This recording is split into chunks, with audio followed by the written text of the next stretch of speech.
Social media पर तो दोस्त बने रेहान भारत से और मीनू कोरिया से। एक दिन रेहान ने मजाक में पूछा, तुम्हारे यहाँ पढ़ाई कैसी होती है? मीनू मुस्कुराया और बोला, हमारे यहाँ पढ़ाई का मतलब सिर्फ किताबें याद करना नहीं है। हमें बचपन से ही अलग अलग स्किल्स पढ़ाई सिखाई जाती है। कंप्यूटर टेक्नोलॉजी में प्रैक्टिकल लाइफ स्किल्स, स्कूल में पढ़ाई के साथ साथ हमें छोटे छोटे काम और प्रोजेक्ट्स भी कराए जाते हैं।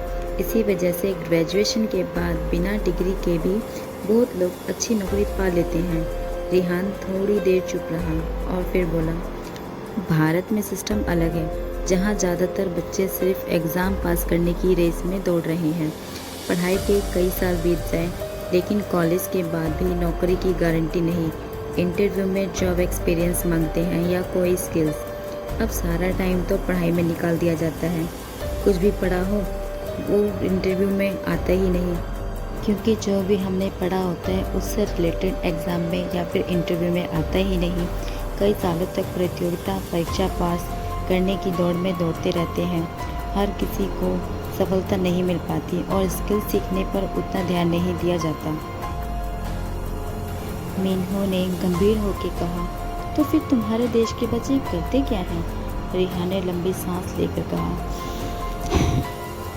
कई तो मजबूरी में अपनी पसंद का काम छोड़कर जो मिला उसी में लग जाते हैं और कई बार डिग्री के बाद भी स्किल की कमी के कारण बेरोजगारी का सामना करना पड़ता है। कुछ लोग तो ब्याज पर पैसे लेकर या अपना घर ज़मीन बेचकर विदेश चले जाते हैं।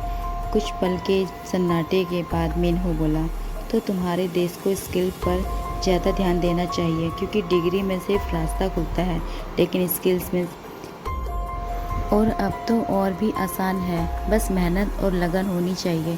फ़ोन पर न जाने कितना कुछ सिखाया जाता है, वहाँ पर न जाने यूट्यूब और भी कई ऐप पर कितनी नई स्किल्स सिखाई जाती हैं। अगर सीखना हो तो वहाँ से भी सीखा जा सकता है और अपना भविष्य बदला जा सकता है, पर वो तुम पर डिपेंड करता है। कुछ सीखो या फिर टाइम पास करो। फ़ोन से लोग बिगड़ भी रहे हैं और सच में फ़ोन से अपना कैरियर भी बना रहे हैं।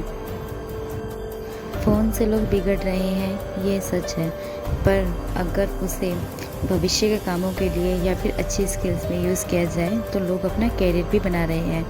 रेहान को ये बात दिल पर लग जाती है। उसने तय किया कि अब वो अपना ज़्यादातर टाइम किताबों और नई स्किल सीखने में लगाएगा।